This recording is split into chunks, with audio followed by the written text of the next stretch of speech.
Hello, నేను మీ ఆర్కేని. Welcome back to the sessions. Last సెషన్లో మనం ఊప్స్ ప్రిన్సిపల్స్ని డిస్కస్ చేసుకుంటున్నాం.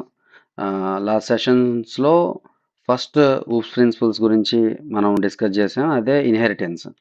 ఓకే, ఇప్పుడు ఈరోజు నెక్స్ట్ ఊప్స్ ప్రిన్సిపల్స్ ఏవైతే ఉన్నాయో వాటి గురించి కూడా మాట్లాడుకోవడానికి ప్రయత్నం చేద్దాం. ఓకే, సో రైట్, ఒక్క నిమిషం.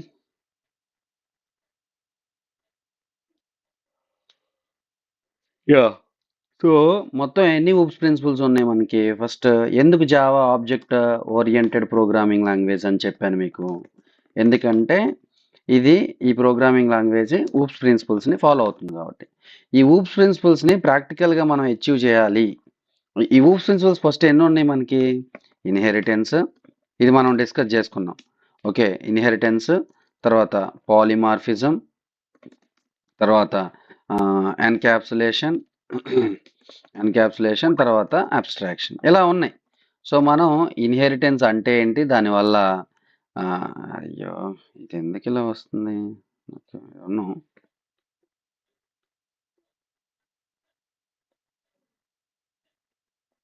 కంట్రోల్ ఆల్టీ, ఒక నిమిషం.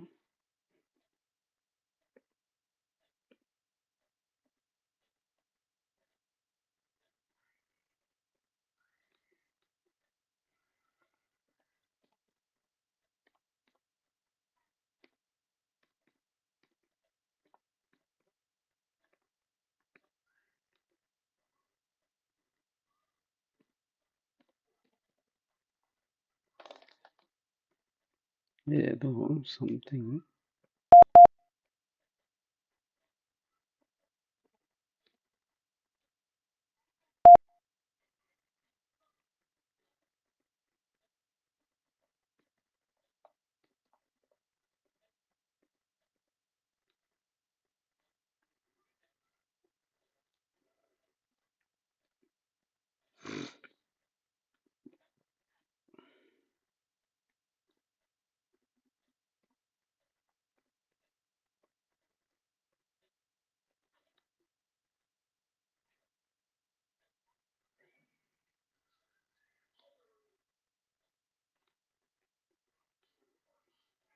Oh, I think this is the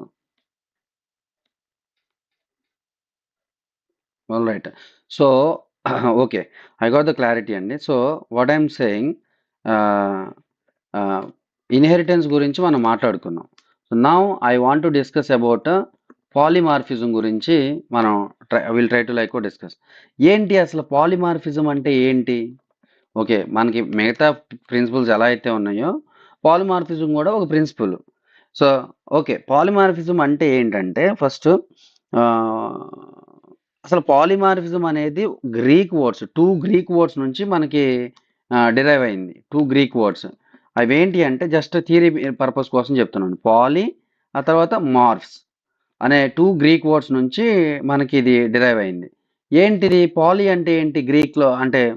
గ్రీక్లో పాలి అంటే ఏంటంటే మెనీ అనమాట. మార్ఫ్స్ అంటే ఫార్మ్స్. అంటే ఏంటి? పాలిమార్ఫిజం అంటే it is just simply many forms, అంటే one thing with many forms. ఏంటది? One thing with many forms. దీన్నే మనం పాలిమార్ఫిజం అంటారు. ఇంకా మీకు అర్థం కాకపోతే, పాలిమార్ఫిజం ఫర్ ఎగ్జాంపుల్ ఒక సింగిల్ పర్సన్ తీసుకోండి. ఓకే, ఇప్పుడు నన్నే తీసుకోండి. నేను ప్రజెంట్ టీచర్ని, ఈ సెషన్కి నేను టీచర్ని. ఇప్పుడు నేను ఇంటికి వెళ్తే, ఓకే, నేను మా ఇంట్లో మా పేరెంట్స్కి చిల్డ్రన్ని, ఓకే, సన్ని. ఓకే, అదేవిధంగా మా పిల్లలకి నేను పేరెంట్ని. ఓకే, సో అంటే ఇప్పుడు వేరే దగ్గరికి వెళ్తే నేను వాళ్ళకి ఫ్రెండ్ని. అంటే అంటే ఏంటంటే same person is behaving differently he is behaving. అంటే ఏంటి? సేమ్ పర్సన్ బిహేవియర్ అనేది సిచ్యువేషన్ బట్టి చేంజ్ అవుతుంది. దీన్నే పాలిమార్ఫిజం అంటారు. మీకు సింపుల్గా అర్థం కాదు. పాలిమార్ఫిజం మీన్స్ ఏంటి? ప్రోగ్రామింగ్లో ఏంటి పాలిమార్ఫిజం అంటే? Same object or same method, okay, can perform differently, okay, based on the context. ఇదే దీని మీనింగ్. ఎలాగైతే ఒక పర్సన్ ఒక సన్ లాగా, ఒక పేరెంట్ లాగా, ఒక ఫ్రెండ్ లాగా బేస్డ్ ఆన్ ద కాంటెక్స్ట్ ఎలా అయితే సేమ్ పర్సన్ బిహేవ్ చేస్తున్నాడో అదే మాదిరిగా సేమ్ ఆబ్జెక్ట్ కానీ సేమ్ మెథడ్ కానీ డిఫరెంట్గా పెర్ఫామ్ చేయాలి బేస్డ్ ఆన్ ద కాంటెక్స్ట్. ఈ కాన్సెప్ట్నే పాలిమార్ఫిజం అంటారు. ఈ కాన్సెప్ట్నే పాలిమార్ఫిజం అంటారనమాట. ఐ హోప్ మీకు థియరిటికల్గా అర్థమైంది అనుకుంటున్నాను. మనకి బేసిక్గా టైప్స్ ఆఫ్ పాలిమార్ఫిజమ్స్ ఉంటాయి. ఓకే. సో ఏంటి 2 టైప్స్ ఆఫ్ పాలిమార్ఫిజమ్స్ ఉన్నాయి. ఒకటి ఏంటంటే కంపైల్ టైమ్ పాలిమార్ఫిజం. ఓకే. దీన్ని మనం స్టాటిక్ పాలిమార్ఫిజం కూడా అనొచ్చు. ఆర్ స్టాటిక్ పాలిమార్ఫిజం అని కూడా అనొచ్చు. అనదర్ నేమ్ అనమాట. ఇంకొకటి కంపైల్ టైమ్ అయిపోయింది కాబట్టి ఆబ్వియస్గా రన్ టైమ్ పాలిమార్ఫిజం అనేది ఉంటుంది. దీన్ని you can easily guess it dynamic. Okay. Dynamic polymorphism అనొచ్చు. ఇప్పుడు కంపైల్ టైమ్ పాలిమార్ఫిజంకి అసలు ఫస్ట్ ఆఫ్ ఆల్ పాలిమార్ఫిజంని అచీవ్ చేయాలంటే 2 కాన్సెప్ట్స్. నేను అందుకనే ఈ 2 టైప్స్ ఆఫ్ పాలిమార్ఫిజమ్స్ ఉంటాయి అని చెప్తున్నాను. ఓకే. ఇప్పుడు ప్రాక్టికల్గా ఈ కంపైల్ టైమ్ పాలిమార్ఫిజంని ఎలా అచీవ్ చేస్తాం, రన్ టైమ్ పాలిమార్ఫిజంని ఎలా అచీవ్ చేస్తాం ప్రాక్టికల్గా అంటే, కంపైల్ టైమ్ పాలిమార్ఫిజంని అచీవ్ చేయాలి అంటే మనం వాడే కాన్సెప్ట్ మెథడ్ ఓవర్లోడింగ్. ఓకే. అదే మాదిరిగా రన్ టైమ్ పాలిమార్ఫిజంని అచీవ్ చేయాలంటే వాడే కాన్సెప్ట్ మెథడ్ ఓవర్ రైడింగ్. అంటే ఇవి 2 ఎగ్జాంపుల్స్ అనమాట. కంపైల్ టైమ్ పాలిమార్ఫిజంకి ఎగ్జాంపుల్ చెప్పండి అంటే మెథడ్ ఓవర్లోడింగ్ చెప్పుకోవచ్చు. రన్ టైమ్ పాలిమార్ఫిజంకి ఎగ్జాంపుల్ చెప్పండి అంటే మెథడ్ ఓవర్ రైడింగ్ చెప్పుకోవచ్చు. అదనమాట. ఓకే. నేను ఏంటి కంపైల్ టైమ్ పాలిమార్ఫిజం అంటే ఏంటి, మెథడ్ ఓవర్లోడింగ్ ద్వారా ఎలా అచీవ్ చేస్తాం ప్రాక్టికల్, ఇవన్నీ మనం డిస్కస్ చేద్దాం. ఫస్ట్ అర్థం చేసుకోండి. పాలిమార్ఫిజం అంటే అర్థమైంది కదా. తర్వాత టైప్స్ ఆఫ్ పాలిమార్ఫిజమ్స్ అర్థమైంది కదా. కంపైల్ టైమ్ పాలిమార్ఫిజం ఏ కాన్సెప్ట్ని యూజ్ చేసుకొని మనం అచీవ్ చేయగలం, మెథడ్ ఓవర్లోడింగ్. రన్ టైమ్ పాలిమార్ఫిజంని మెథడ్ ఓవర్ రైడింగ్. ఓకే. ఇక్కడ వరకు క్లియర్ కదా. ఓకే. ఇప్పుడు కంపైల్ టైమ్ పాలిమార్ఫిజం గురించి మాట్లాడుకుందాం. Compile time polymorphism. Okay. Compile time polymorphism. Yes. Compile time పాలిమార్ఫిజంని అచీవ్ చేయాలంటే మనం వాడుకునే కాన్సెప్ట్ మెథడ్ ఓవర్లోడింగ్. ఫస్ట్ మీకు అర్థం కావాలి మెథడ్ ఓవర్లోడింగ్ అంటే ఏంటి. మెథడ్ ఓవర్లోడింగ్ అంటే సింపుల్గా నేను చెప్తాను. మెథడ్ నేమ్ ఈ సేమ్. ఓకే. మరి ఏంటి చేంజ్, పారామీటర్స్ ఆర్ డిఫరెంట్ అదనమాట మెథడ్. దీన్ని ఇంకా కొంతమంది సిగ్నేచర్ ఈజ్ డిఫరెంట్ అంటారు. సిగ్నేచర్ అన్నా పారామీటర్స్ అన్నా ఒకటే. సిగ్నేచర్ ఈజ్ డిఫరెంట్ అంటే ఆ పారామీటర్స్ని మనం ఎలా డిఫర్ చేయొచ్చు, మీరు టైప్ ఆఫ్ ద పారామీటర్స్ని చేంజ్ చేయొచ్చు, నెంబర్ ఆఫ్ పారామీటర్స్ని చేంజ్ చేయొచ్చు, అట్లీస్ట్ ఆర్డర్ ఆఫ్ పారామీటర్స్ని అయినా చేంజ్ చేయాలి. అంటే విత్ రెస్పెక్ట్ టు పారామీటర్స్ని మీరు కనుక చేంజ్ చేస్తే ఆ కాన్సెప్ట్ని మెథడ్ ఓవర్లోడింగ్ అంటారు. ఆ కాన్సెప్ట్ని మెథడ్ ఓవర్లోడింగ్. మెథడ్ ఓవర్లోడింగ్ అంటే simple sir. Method name same. నేనేమని చెప్పా, పాలిమార్ఫిజం ఆబ్జెక్ట్ కానీ మెథడ్ కానీ సేమ్ ఉండాలి, డిఫరెంట్గా బిహేవ్ చేయాలి బేస్డ్ ఆన్ ద కాంటెక్స్ట్. ఇది కూడా అదే. మెథడ్ ఓవర్లోడింగ్ అంటే ఏం చెప్తుంది, method name of the method is same but what is going to be different, parameters are going to be different. ఏం పారామీటర్స్లో ఏమేమి డిఫర్ చేయొచ్చు, నెంబర్ ఆఫ్ పారామీటర్స్ని చేంజ్ చేయొచ్చు, టైప్ ఆఫ్ ద పారామీటర్స్ని చేంజ్ చేయొచ్చు, అట్లీస్ట్ ఆర్డర్ని కూడా చేంజ్ చేయొచ్చు. అలాంటప్పుడు మనం ఆ మెథడ్ అనేది ఓవర్లోడ్ అయ్యింది అని చెప్తారు. సరే, ఒక రియల్ లైఫ్ ఎనాలజీ, మీకు ఇది అర్థం కాకపోతే రియల్ లైఫ్ ఎనాలజీ ఒకసారి అర్థం చేసుకోండి. ఒక టీవీ రిమోట్ ఉంది అనుకోండి. Okay. For example TV remote ఉంది అనుకోండి. Okay. TV remote with volume button ఉంది అనుకోండి. ఎజ్యూమ్. ఆబ్వియస్గా టీవీ రిమోట్కి వాల్యూమ్ బటన్ కూడా ఉంటుంది కదా. ఇప్పుడు ఒక్కసారి ప్రెస్ చేసామనుకోండి ఏమవుద్ది, ఇప్పుడు ఇఫ్ యూ ఆ వాల్యూమ్ బటన్ని ఒకటేసారి ప్రెస్ చేశారు, అప్పుడు ఏమైంది, ఇంక్రీజ్ వాల్యూమ్ ఓకే బై 1, అంతే కదా. ఒక పాయింట్తో వాల్యూమ్ అనేది ఇంక్రీజ్ అవుద్ది. మళ్ళీ ఇంకొకసారి ప్రెస్ చేస్తే ఇంక్రీజ్ వాల్యూమ్ బై 1, అంటే ప్రతి ప్రెస్కి కూడా ఒక్కొక్క పాయింట్ అనేది ఇంక్రీజ్ అవుతూ ఉంటుంది వాల్యూమ్. అట్లా కాకుండా మీరు హోల్డ్ చేసి అలాగే వాల్యూమ్ బటన్ని ప్రెస్ చేశారనుకోండి ఏమవుద్ది, కంటిన్యూస్గా వాల్యూమ్ అనేది ఇంక్రీజ్ అవుద్దా లేదా. ఎస్. అంటే ఏమైంది, బటన్ అనేది సేమ్ కదా.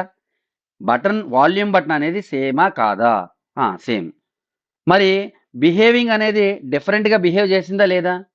బేస్డ్ ఆన్ మనం ఎలా దాన్ని వాడుతున్నాం అనే దాన్ని బట్టి ఒకటేసారి ప్రెస్ చేస్తే, ఒకటేసారి పట్టుకొని అలా ప్రెస్ చేస్తే కంటిన్యూస్గా వాల్యూమ్ అనేది ఇంక్రీజ్ అయిపోద్ది. అలా కాకుండా ఒక్కొక్కసారి ప్రెస్ చేశారనుకోండి ఒక్కొక్క పాయింటే ఇంక్రీజ్ అవుతుంది. అంటే మనం వాడే విధానాన్ని బట్టి ఆ సేమ్ వాల్యూమ్ బటన్ డిఫరెంట్గా బిహేవ్ చేసిందా లేదా? ఇదే రియల్ లైఫ్ ఎనాలజీ. అదే పాలిమార్ఫిజం. అర్థమైందా? So the button is the same but it is behaving differently based on how you use it. ఓకేనా? సో ఇది మీకు రియల్ లైఫ్ ఎనాలజీ అర్థం కావడం కోసం చెప్పాను. ఇలానే method name same. Okay, method parameters are different. అలాంటప్పుడు ఆ కాన్సెప్ట్ ఏమంటారంటే మెథడ్ ఓవర్లోడింగ్ అంటారు. సరే, మనం ఒక చిన్న ఎగ్జాంపుల్ చూద్దాం మెథడ్ ఓవర్లోడింగ్ గురించి. ఓకేనా? సో ఇప్పుడు let me define one class. Default ప్యాకేజ్లోనే ఉన్నాం కాబట్టి new define the class calculator. Okay, so calculator అనేది నా క్లాస్ సార్. క్యాలిక్యులేటర్ అనేది నా క్లాస్. అరే చూద్దాం నాన్న. యా, క్యాలిక్యులేటర్ అనేది నా క్లాస్. సో ఈ క్లాస్లో రికార్డ్ అవుతుందా? ఎస్, రికార్డ్ అవుతుంది. క్యాలిక్యులేటర్ క్లాస్లో నేను ఇప్పుడు నేను నా కాన్సెప్ట్ ఏంటి, నా గోల్ ఏంటి, ఎందుకు నేను డిఫైన్ చేస్తున్నాను ఈ ప్రోగ్రామ్ని? మెథడ్ ఓవర్లోడింగ్ని ఎక్స్ప్లెయిన్ చేయడం కోసం. మెథడ్ ఓవర్లోడింగ్ని ఎక్స్ప్లెయిన్ చేశాను అంటే అది కంపైల్ టైం పాలిమార్ఫిజమే. ఓకే, అది ఎలా నేను చెప్తాను నేను. సో ఫస్ట్ మెథడ్ ఓవర్లోడింగ్ అంటే ఏం చెప్పాను?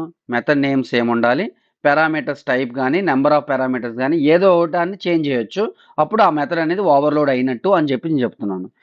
దానికోసం ఏంటంటే నేను ఒక మెథడ్ డిఫైన్ చేస్తాను. Method to add 2 numbers.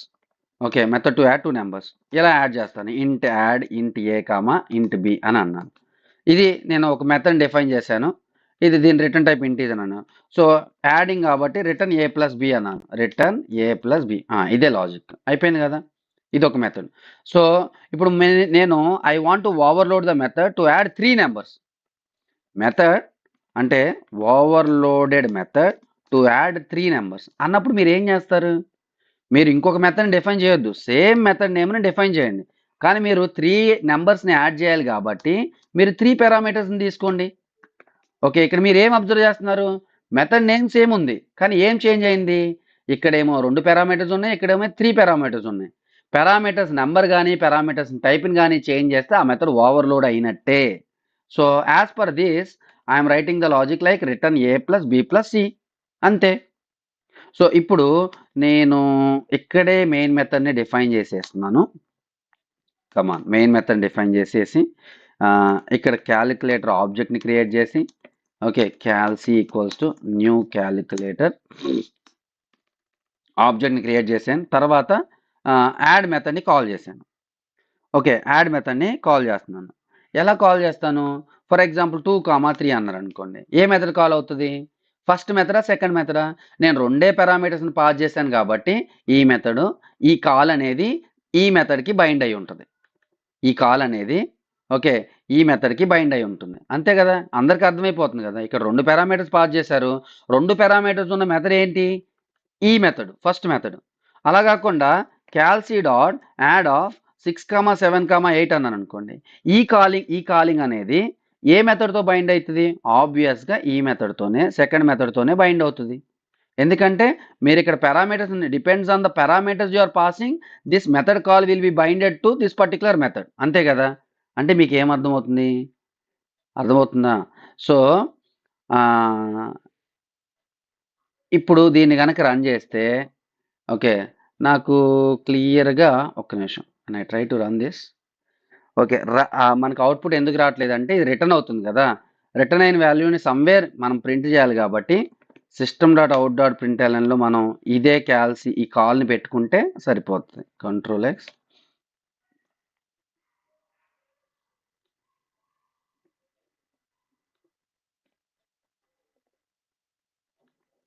ఈ కాల్ని పెట్టుకుంటే ఆ రిటర్న్ చేసిన వాల్యూస్ని మనకి ఇక్కడ డిస్ప్లే అవుతాయి అన్నమాట. ఇది మనకి compile time polymorphism. Okay, compile time polymorphism. So మీరు అడగొచ్చు, మీరు బాగానే చెప్పారు అంటే this is compile time polymorphism అంటున్నాను. ఎలా ఎలా ఇది compile time polymorphism? Okay, so అంటే మెథడ్ ఓవర్లోడింగ్ అంటే కంపైల్ టైం పాలిమార్ఫిజం అన్నారు, మీరు ఒక ఎగ్జాంపుల్ చెప్పారు, అయిపోయింది. కానీ ఇక్కడ దీన్ని మీరు కంపైల్ టైం పాలిమార్ఫిజం అని ఎలా చెప్పగలరు అనేది డెఫినెట్గా నా క్వశ్చన్. ఓకే. ఇప్పుడు నేను స్టూడెంట్‌గా ఉంటే డెఫినిట్‌గా ఇదే క్వెషన్ అడుగుతాను. ఓకే. సో, అంటే ఏంటి? ఫస్ట్ మీకు అర్థం కావాల్సింది ఏంటంటే, ఓకే. ఎప్పుడైతే మనం ఈ మెథడ్‌ని కాల్ చేసామో, ఇక్కడ మీరు కాల్ చేశారు కదా! కాల్‌సి డాట్ యాడ్ ఆఫ్ 2, 3 ఎప్పుడైతే మీరు ఈ మెథడ్‌ని కాల్ చేశారో, ఈ మెథడ్ కాల్ అనేది ఈ మెథడ్‌తోనే బైండ్ అయితది అనేది కంపైలరే కంపైల్ టైమ్‌లోనే జరిగిపోతది. ఎందుకంటే, ఎందుకంటే సో, చూడండి ఇక్కడ కాలిక్యులేటర్ క్లాస్‌లో మనకి 2 మెథడ్స్‌ని డిఫైన్ చేశారు. First method accepting 2 parameters. Second ఏమో 3 పారామీటర్స్‌ని యాక్సెప్ట్ చేస్తుంది. ఇప్పుడు ఈ మెథడ్ సిగ్నేచర్స్ అనేవి 2 యాడ్ మెథడ్స్‌ని allowing the compiler to resolve which one to call based on the number of arguments provide. అంటే కంపైలరు మీరు పాస్ చేసే పారామీటర్స్‌ని బట్టి కంపైలరు ఈ కాలింగ్ అనేది ఈ మెథడ్‌తో బైండ్ అయితది. ఈ కాలింగ్ అనేది ఈ మెథడ్‌తో బైండ్ అవుతదని కంపైలరు కంపైల్ టైమ్‌లోనే డిసైడ్ చేసేసుకుంటది. ఎందుకంటే ఇక్కడ కాల్‌సి ఈజ్ ఆఫ్ టైప్ కాలిక్యులేటర్. కాల్‌సి అనేది రిఫరెన్స్ వేరియబుల్. ఈ రిఫరెన్స్ వేరియబుల్ అనేది మనకి కంపైల్ టైమ్‌లోనే కంపైలరే క్రియేట్ చేసేసుకుంటది. ఆబ్జెక్ట్ ఎప్పుడు కూడా రన్ టైమ్‌లో క్రియేట్ అయితది. సో, ఇప్పుడు మనం కాల్‌సి డాట్ యాడ్ ఆఫ్ 2, 3 అంటే కంపైల్ టైమ్‌లోనే ఈ ఈ ఈ రిజల్యూషన్ అనేది ఈ మెథడ్ బైండింగ్ అనేది, ఈ కాలింగ్ అనేది జరిగిపోతది. అంటే మనకు ఆబ్జెక్ట్ ఏమి అవసరం లేదు. ఎందుకంటే మనకు ఒకటే క్లాస్ ఉంది కాబట్టి ఒకటే ఆబ్జెక్ట్ క్రియేట్ అయితది. బేస్డ్ ఆన్ ద ఆబ్జెక్ట్ అనేది మెథడ్ కాలింగ్ అనేది జరగట్లేదు. Based on the reference variable which is happening at compile time by the Java compiler. ఆ డిటర్మినేషన్ జరుగుతుంది కాబట్టి దీన్ని మనం కంపైల్ టైమ్ పాలిమార్ఫిజం అన్నారు. ఓకేనా? సో, అంటే ఫైనల్‌గా నేనేం చెప్తున్నా అంటే ఫైనల్‌గా కంపైలర్ అనేది యాడ్ మెథడ్ కోసం చెక్ చేస్తుంది కాలిక్యులేటర్ క్లాస్‌లో. ఎప్పుడైతే 2 వాల్యూస్‌ని పాస్ చేశారో మ్యాచ్ అయ్యింది. మ్యాచ్ అయిన వెంటనే దాంతో బైండ్ అయిపోతది. ఎప్పుడైతే మీరు 3 వాల్యూస్‌ని పాస్ చేశారో కంపైలరు ఆ మెథడ్‌తో బైండ్ చేస్తది. ఇదంతా కూడా కంపైలరే రిజాల్వ్ చేస్తుంది. ఏం చేస్తుంది compiler? Correct method to call during compilation based on the method name, based on the number of arguments, based on the type of argument. ఆ రిజల్యూషన్ ఆ కనుక్కోవటాన్ని ఆ రిజల్యూషను మనం ప్రోగ్రామ్‌ని రన్ చేయకముందే కంపైలరే డిసైడ్ చేస్తుంది. అందుకనే ఓకే. మనం దీన్ని కంపైల్ టైమ్ పాలిమార్ఫిజం అంటారు. ఓకే. అందుకనే కంపైలరే డిసైడ్ చేస్తుంది కాబట్టి based on the reference variable ఈ మెథడ్ ఓవర్‌లోడింగ్‌ని బెస్ట్ ఎగ్జాంపుల్‌గా కంపైల్ టైమ్ పాలిమార్ఫిజం కింద చెప్పుకుంటారు. ఓకేనా? మీరు అడగొచ్చు. ఏంటి దీనివల్ల అడ్వాంటేజెస్? కంపైల్ టైమ్ పాలిమార్ఫిజం వల్ల అడ్వాంటేజ్ ఏంటి అంటే, ఫస్ట్ థింగ్ కోడ్ రీడబిలిటీ అండి. ఏంటి కోడ్ రీడబిలిటీ అంటే? కోడ్ రీడబిలిటీ అంటే ఏంటి? అంటే ఏంటి కోడ్ రీడబిలిటీ అంటే? ఇప్పుడు 2 మెథడ్స్ ఉన్నాయి సార్. మల్టిపుల్ మెథడ్స్‌ని సేమ్ నేమ్ ద్వారా డిఫైన్ చేస్తే, ప్రతిసారి మనం వేరు వేరు మెథడ్స్‌ని గుర్తుపెట్టుకోవాల్సిన అవసరం లేదు. ఓకేనా? So, multiple methods with the same name but different behaviours can be grouped logically. ఇక్కడ ఆల్ యాడ్ మెథడ్స్ హ్యాండిల్స్ ఎడిషనే కదా! కానీ నంబర్ ఆఫ్ ఆర్గ్యుమెంట్స్ బట్టి ఆ ఎడిషన్ అనేది మారిపోతుంది కదా! అదొకటి కోడ్ రీడబిలిటీ. ఇంకొకటి కంపైల్ టైమ్ పాలిమార్ఫిజం వల్ల అడ్వాంటేజ్ ఏంటంటే బెటర్ మెయింటైనబిలిటీ. ఓకేనా? బెటర్ మెయింటైనబిలిటీ అంటే ఏంటి? ఇప్పుడు ఆహ్, ఫర్ ఎగ్జాంపుల్ ఒక మెథడ్ ఇంప్లిమెంటేషన్ చేంజ్ చేశాననుకోండి. అది ఫర్ ఎగ్జాంపుల్ నేను ఫస్ట్ యాడ్ మెథడ్‌లో చేంజ్ చేయాలనుకోండి. చేంజ్ చేసుకోండి. అంత మాత్రాన వేరే యాడ్ మెథడ్‌లోకి ఫరకేం పడదు. అంటే వేరే యాడ్ మెథడ్‌లో ఏదైతే మీరు ఓవర్‌లోడెడ్ మెథడ్స్ ఉన్నాయో దాని మీద ఎఫెక్ట్ పడదు. Changes to a method implementation don't effect overloaded methods. Okay. తర్వాత నో రన్ టైమ్ ఓవర్‌హెడ్ అంటే ఏంటి? నో రన్ టైమ్ ఓవర్‌హెడ్ అంటే ఏంటి? డెసిషన్ అనేది ఏ మెథడ్ కాల్ ఏ మెథడ్‌తో బైండ్ అవుతుంది అనేది ఓకే. ఎక్కడ ఏ టైంలో తెలిసిపోతది? కంపైలరే డిసైడ్ చేస్తుంది కాబట్టి, మనం ప్రోగ్రామ్‌ని రన్ చేసే అంత టైం అవసరం లేదు. దానివల్ల ఎగ్జిక్యూషన్ అనేది ఫాస్టర్‌గా జరుగుతుంది. సో, అల్టిమేట్‌గా నేనేం చెప్తున్నా అంటే, మెథడ్ ఓవర్‌లోడింగ్ అనేది కంపైల్ టైమ్ పాలిమార్ఫిజంని అచీవ్ చేసుకోవడం కోసం ఉపయోగపడుతుంది. ఓకేనా? ఎందుకు ఈ మెథడ్ ఓవర్‌లోడింగ్ కంపైల్ టైమ్ పాలిమార్ఫిజంకి ఎందుకు ఎగ్జాంపుల్ అయింది? ఎందుకంటే కంపైలరే డిటర్మైన్ చేస్తుంది. ఏ మెథడ్ కాల్ ఏ మెథడ్‌తో బైండ్ అవుతుంది అనేది. బేస్డ్ ఆన్ దేనివల్ల? నంబర్ ఆఫ్ ఆర్గ్యుమెంట్స్ వల్ల. సో, వీటన్నిట్ల వల్ల రీడబిలిటీ, క్లారిటీ, మెయింటైనబిలిటీ, పెర్ఫార్మెన్స్ ఇవన్నీ పెరుగుతాయన్నమాట. ఓకేనా? So, I hope you all understand about compile time polymorphism. Okay. So, run time polymorphism గురించి, తర్వాత దాన్ని రియల్ అంటే ఆహ్, దాని ఏదైనా రియల్ టైమ్ ఎగ్జాంపుల్ ఉందా? రన్ టైమ్ పాలిమార్ఫిజం అనేది చాలా ఇంపార్టెంట్. దాని గురించి నేను నెక్స్ట్ వీడియోలో మాట్లాడతాను. ఎందుకంటే ఇప్పటికే ఆల్మోస్ట్ 20 మినిట్స్ అయిపోయింది. మీరు ప్రాక్టీస్ చేయండి one by one. Okay. So, as soon as possible ఇంకా ఫాస్ట్‌గా నేను I will try to add all the remaining concepts also without getting delayed. So, మీరు నాతో పాటు ప్రాక్టీస్ చేయండి. ఓకే. సో, డెఫినెట్‌గా you will get more clarity. Okay. ఇంకా ఏమైనా డౌట్స్ ఉంటే కమెంట్ సెక్షన్‌లో కమెంట్ చేయండి. వీడియోస్ మీ వాళ్ళందరికీ షేర్ చేయండి. ఓకే. Thank you.